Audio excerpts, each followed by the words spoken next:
আসসালামু আলাইকুম।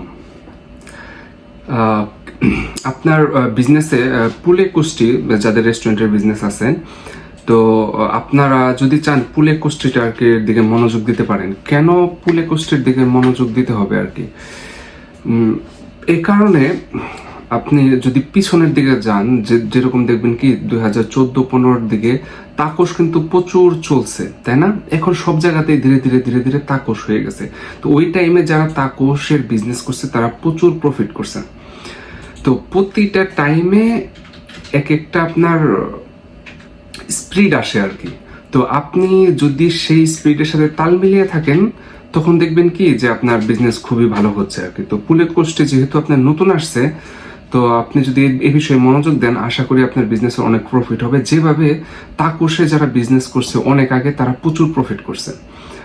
সেম ভাবে আরেকটা বিষয় যে আপনার নান স্যান্ডউইচের দিকে যদি মনোযোগ দেন, নান আমাদের ইন্ডিয়ান কয়েকটা প্লার মধ্যে একটা প্লা খুবই জনপ্রিয়, সেটা হলো নান। তো নান যাদের আপনার নানের যে সমস্যাটা হয় সেটা হচ্ছে যে আপনার ওই নানের শেফ পাওয়া যায় না। আপনি কিন্তু পিজার ফুডের মধ্যে কিন্তু কাজটি করতে পারেন। তো অনেক সময় করা হয় না বা এসে, অথবা যাদের পিজার মেশিন আছে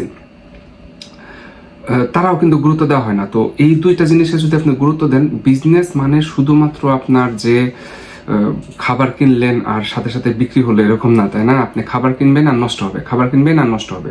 তো নদীর পানি যেদিকে যাচ্ছে, আপনি যদি সেই দিকে খেয়াল রাখেন, তখন দেখবেন যে আপনার বিজনেসে চাপ পড়তেছে না। আশা করি আপনাদের উপকার হতে পারে। ভালো থাকবেন। আসসালামু আলাইকুম।